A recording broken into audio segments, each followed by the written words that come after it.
welcome back to Featherwood Farm.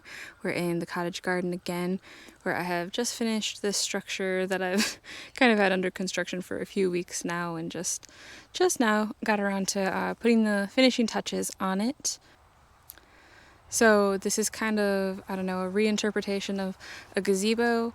I was inspired by something that I saw on Pinterest that was a little bit similarly designed, different but similar, same sort of materials. So the wire that you see is a remesh that's typically used in like reinforcing concrete products or projects, and then just some 4x4s.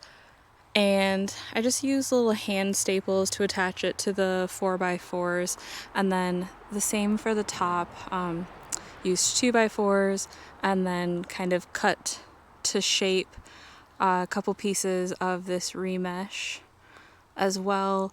And I could have gone ahead and spray painted it, but it's going to naturally rust anyway. It's already rusted, like I purchased it rusted.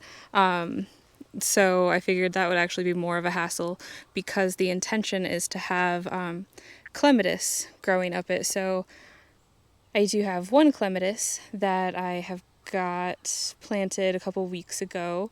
I need to get another one for over here, but kind of slim pickings at the nursery at this time of year. So I'll wait until spring to get something that I like. And then the intention is that the clematis will grow up this, and I'm going to get pretty long or pretty tall varieties to go up the top and make it, you know, a little shaded.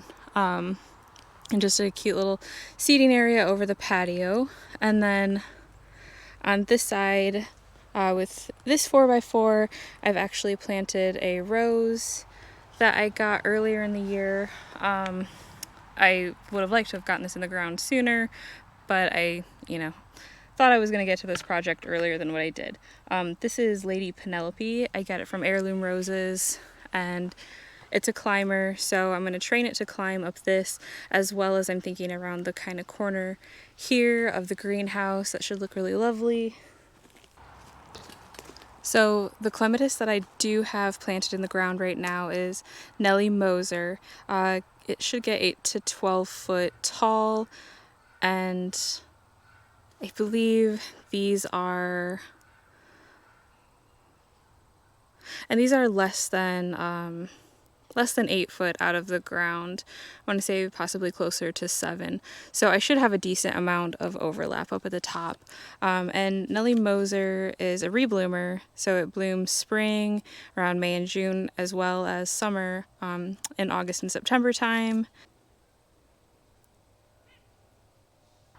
And I think this might be the final project that I work on for the year. I might have something else that I get to, but I'm tired. I'm feeling as tired as my gardens are looking. So I'm ready for the cooler weather. I'm ready for the winter to kind of head inside and let my body rest and, plan for the next year. But thank you for joining me, and we'll see you in the next video.